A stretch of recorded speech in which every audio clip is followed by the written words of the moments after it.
Well, howdy, folks. I'm Hank Sheffer. And once again, we're here on Mysteries of the Superstition Mountains with Larry Hedrick, our local historian, lecturer, and author, not to mention a major contributor and producer for Mysteries of the Superstition Mountains. But that really isn't enough to cover what Larry's all about, simply because he's been here since the 50s. That's 1950s. That means that he has been in and around these old mountains for nearly 70 years. That also means that he's known many of the principal old-timers of this era and gained firsthand knowledge of what they knew about the area. It was a time before the mountain was closed to any and all mineral claims that existed. That meant back then that you could go up there and beat and bang on rocks, and you could put in claims, and you could go for the gold, as they say. And yes, Larry has gained extensive factual information about Jacob Waltz over the years as well. One in particular of those old-timers was Tom Collenborn. He'd probably shoot me if he heard me say that, I guess.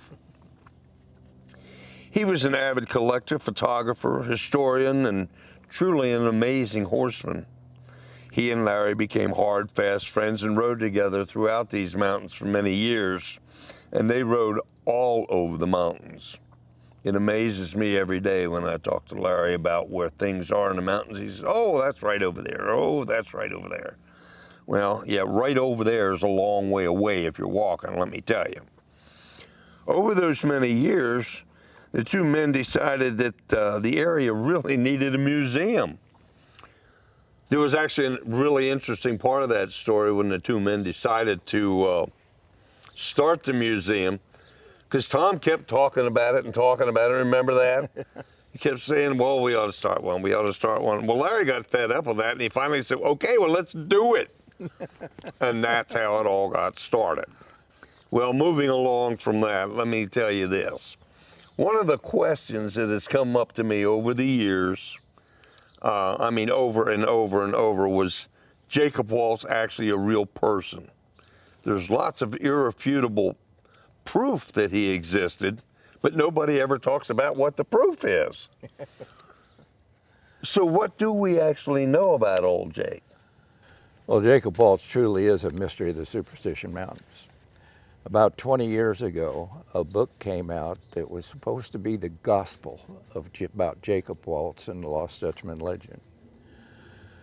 However, it turned out that a lot of the information, which was no fault of the author, was wrong.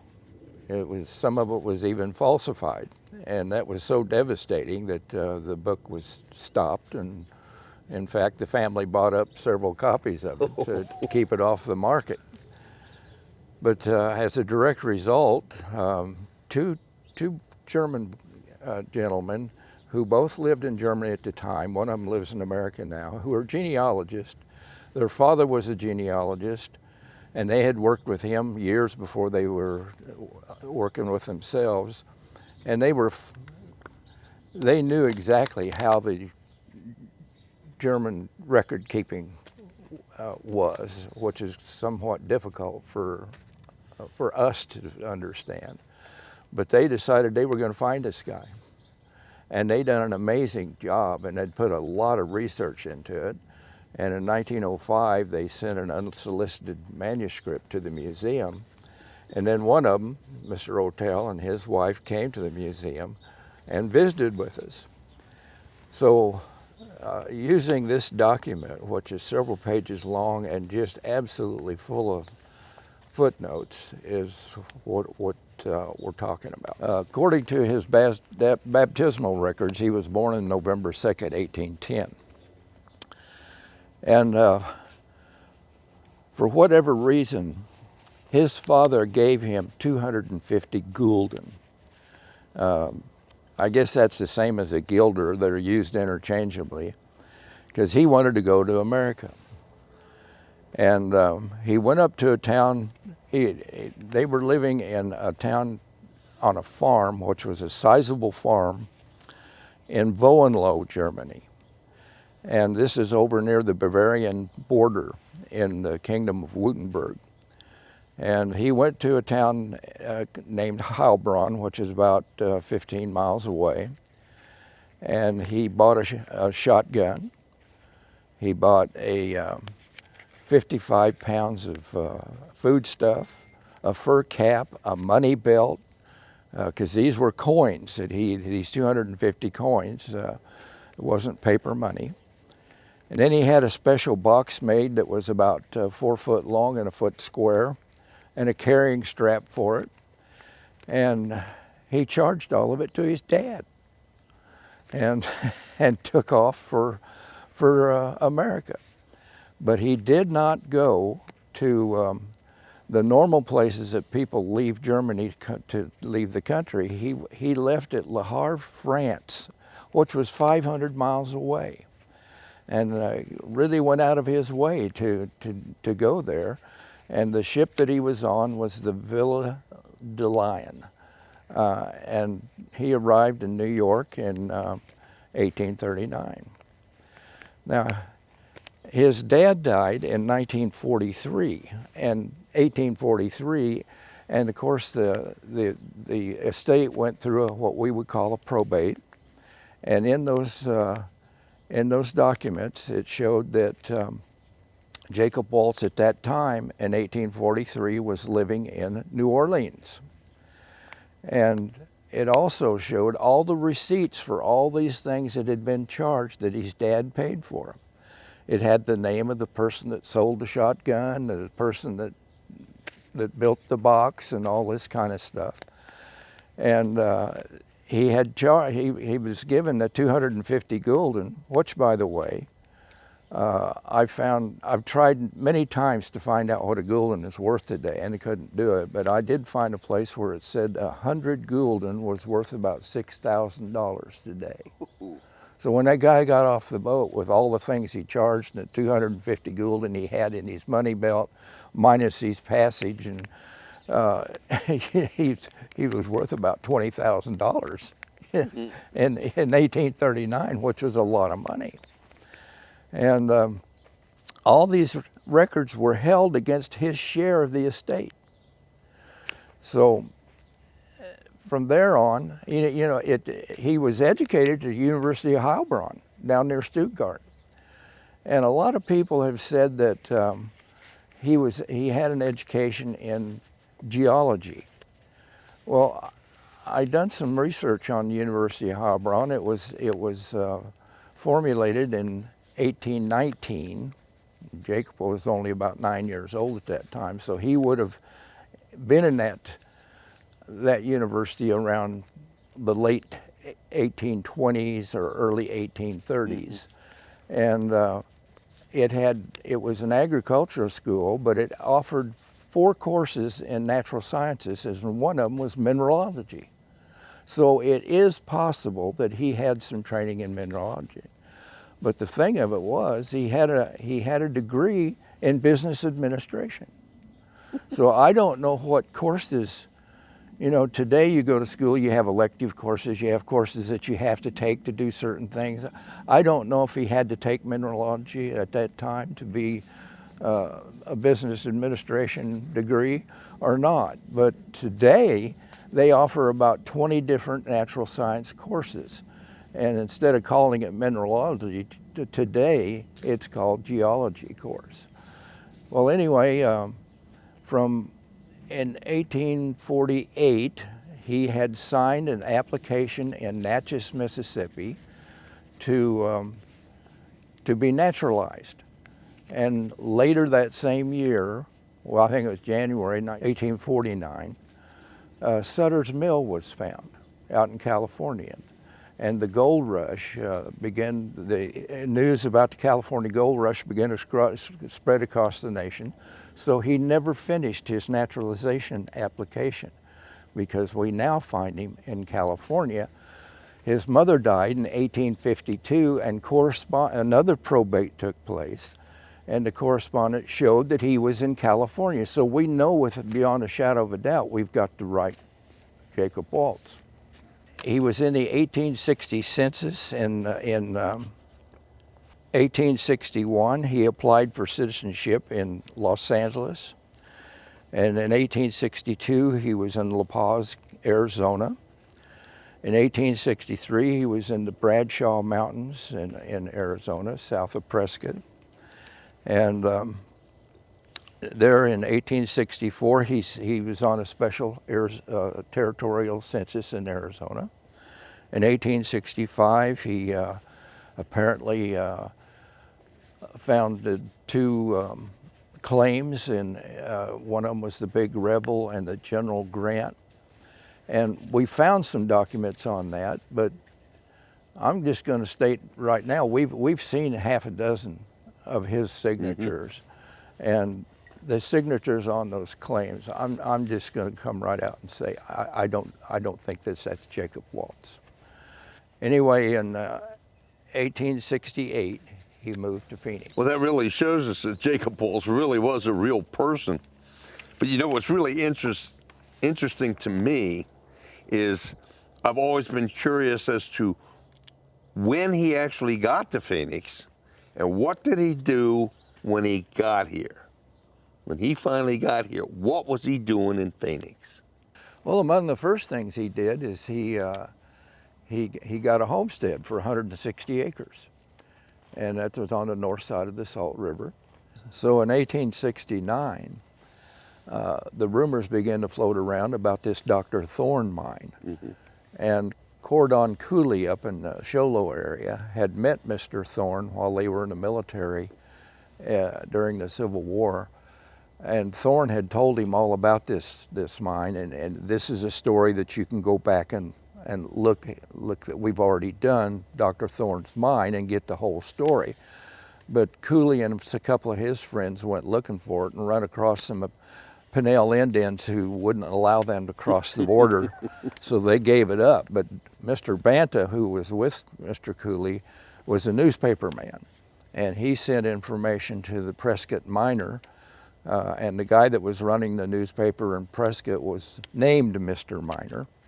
And he put out information about the Thorne mine, and several groups from Wickenburg and Phoenix and Prescott and Tucson all got together and went on this major search for the Dr. Thorne's mine.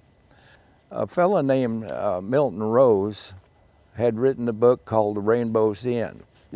And he claimed, not in the book, but he claimed by people that knew him, that he had a relative that was involved in that group, that was out of the Phoenix Brigade, and that he said that Jacob Waltz was in that group.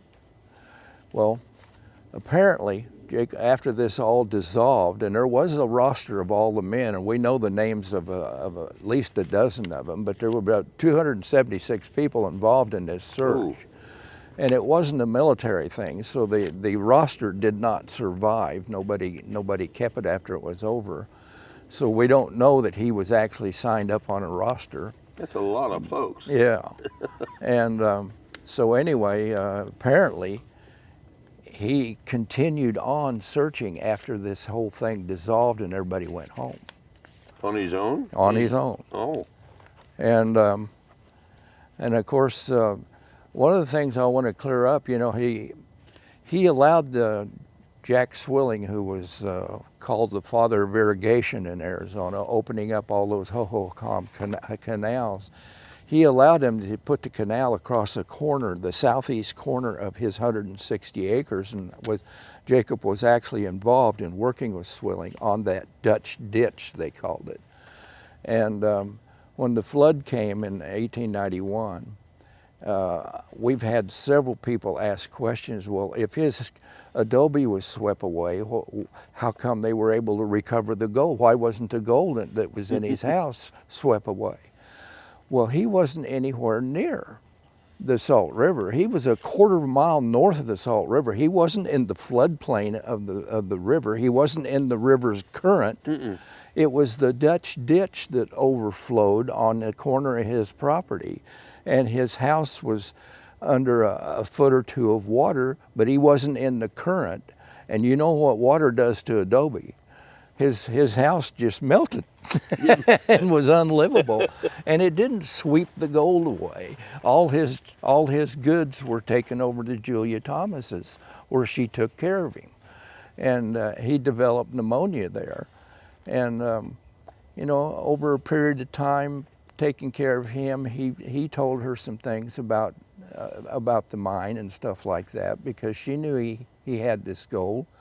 And he had helped her with some of her debts by paying off some of them and stuff like that.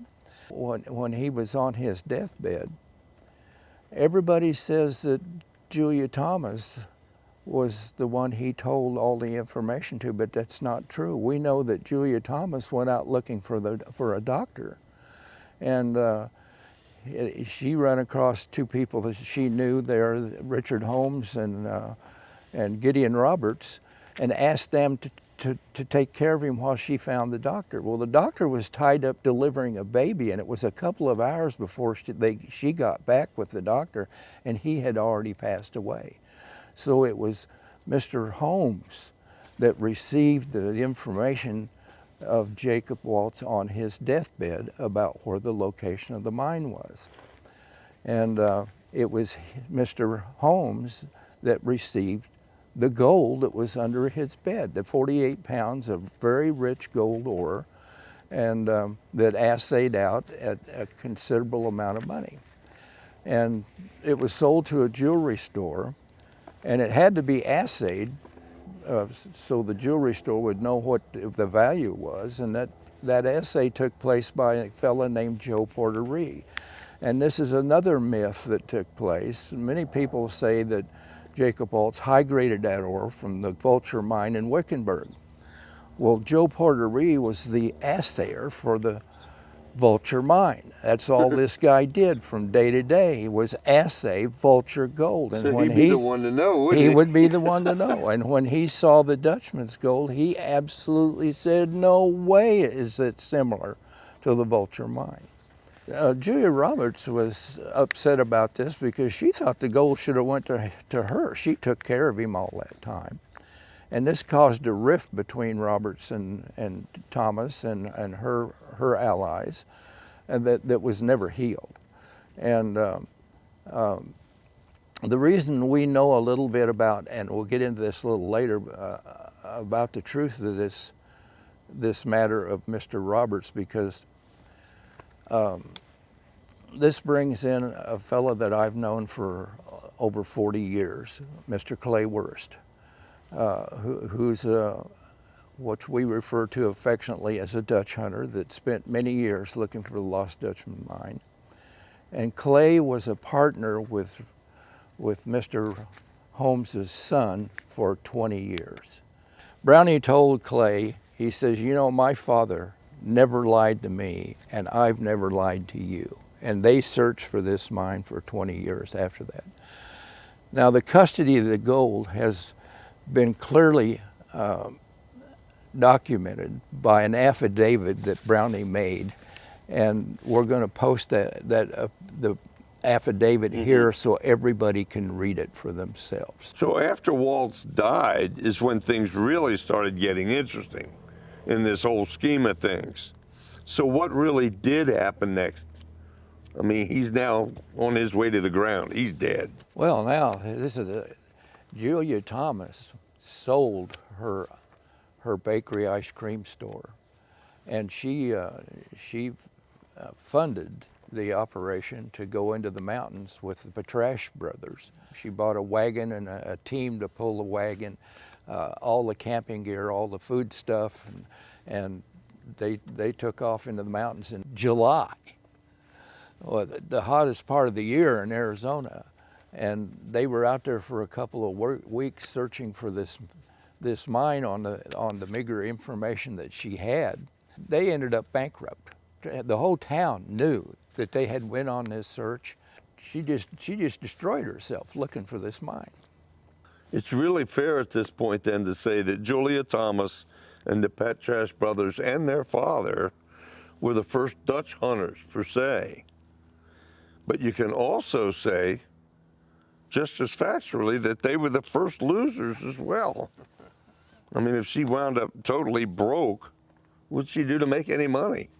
Well, you're absolutely right, but she made up for that a little bit because then, because of that that little newspaper story we were talking about, that everybody knew that they had been in there and searched and didn't find anything.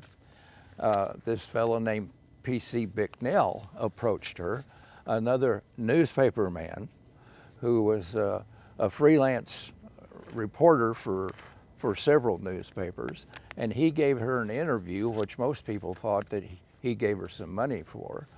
And this is the beginning of the crooked road that we're going to follow for eternity, I guess. Bicknell wrote a couple of stories in 1894 and 1895 based upon her interview, and some interesting things came out in there that just doesn't hold water. One of the things he mentioned was that Jacob Waltz went to Mexico to avoid military service during the Civil War. Well, why would you go to Mexico to avoid a volunteer military service? Sure.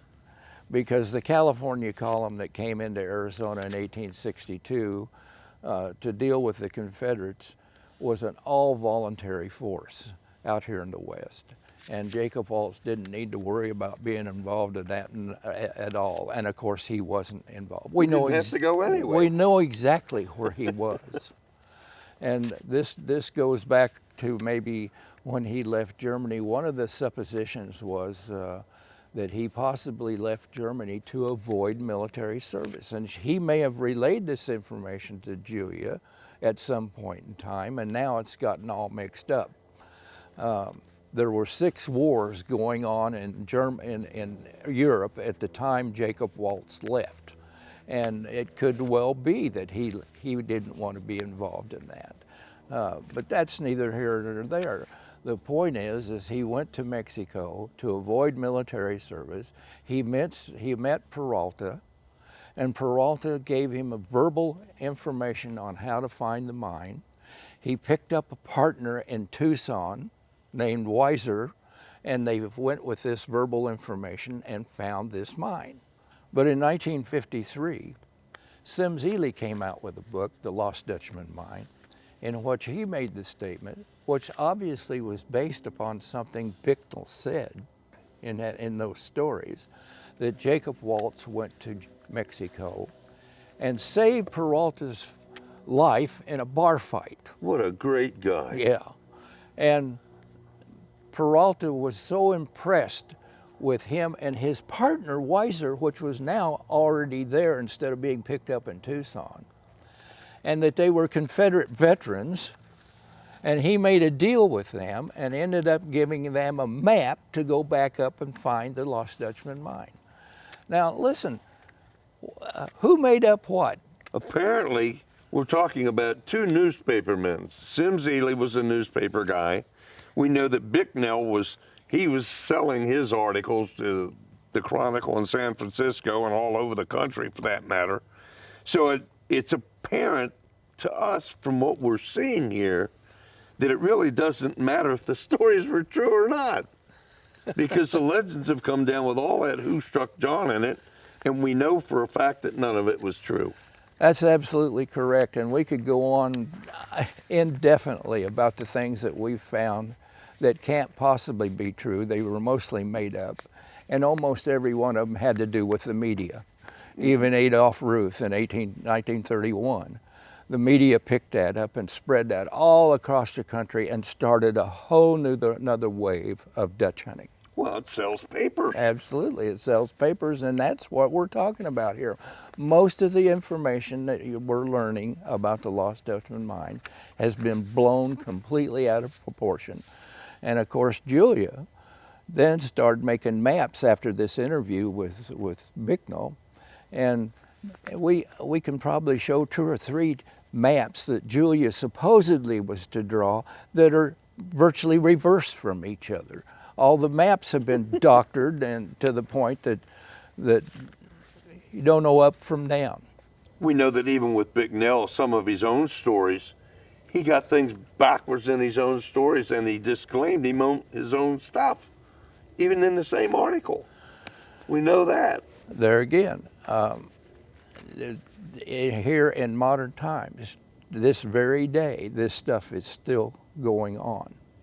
I mean, you not only have the newspaper people that are distorting things, you got people who write books who either deliberately or by accident or by picking up on this various information which is distorted are carrying on with the same thing. They're just using what they need. Just using what they need to make a point. And Bicknell himself went out in the mountains for a month looking for this, it was actually the Adolph Ruth map that Adolph Ruth's son said he was using, the Ruth Gonzalez map, the profile map of the two pillars and the rock house, the two-room rock house in a cave, and the mine being across the wash from the cave. Bicknell went out for a month looking for this.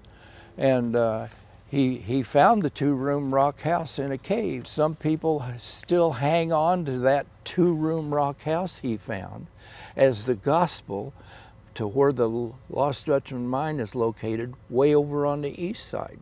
But at the end of his story, he says, but it's an Indian ruin, and besides, there's no mine on the other side of the wash. So he denies himself in his own story that ever took place. And yet people use that to this day as if it was gospel.